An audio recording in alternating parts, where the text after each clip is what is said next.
in the audience.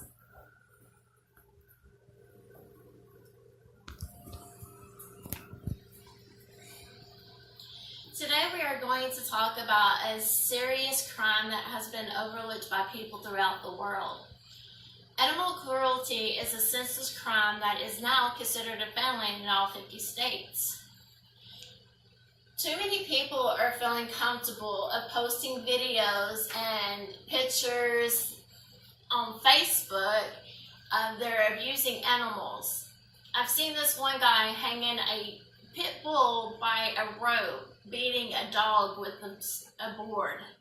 This is the kind of stuff that we need to stop and report. There is many famous athletes, actors, and stuff that I can think of that actually abuse their animals.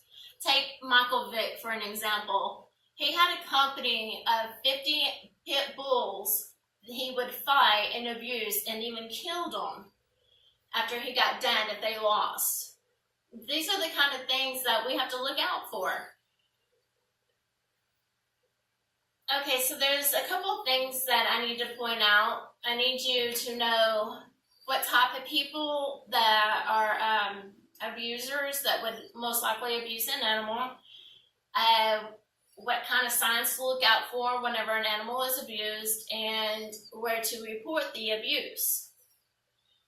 Okay, so the types of people that would abuse would most likely be like the hoarders. They don't mean to abuse their animals, but their living situations are not the best for the animal's health.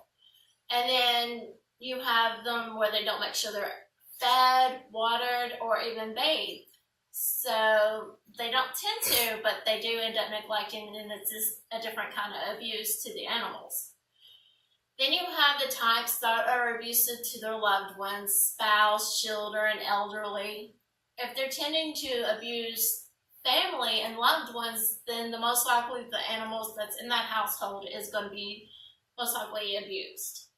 So if you know anybody who's abusive to their loved ones and they have animals, please watch out for these signs that I'm just going to list off. If an animal is being starved, it's going to show the sign of sunken stomach. There's a chance it might not be even getting enough water.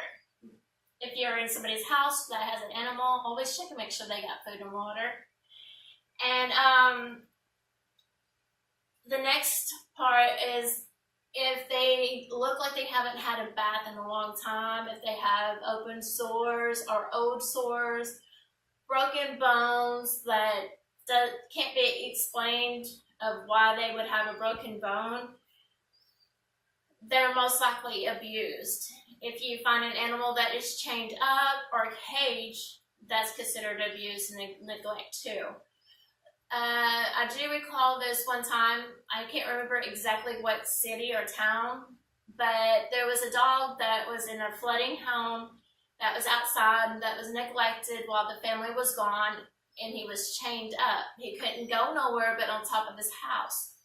Luckily, he had this guy that was going by and was checking things, making sure that everybody was gone and not in the home. He ended up finding this dog on top of his little house about to drown, and he rescued that dog.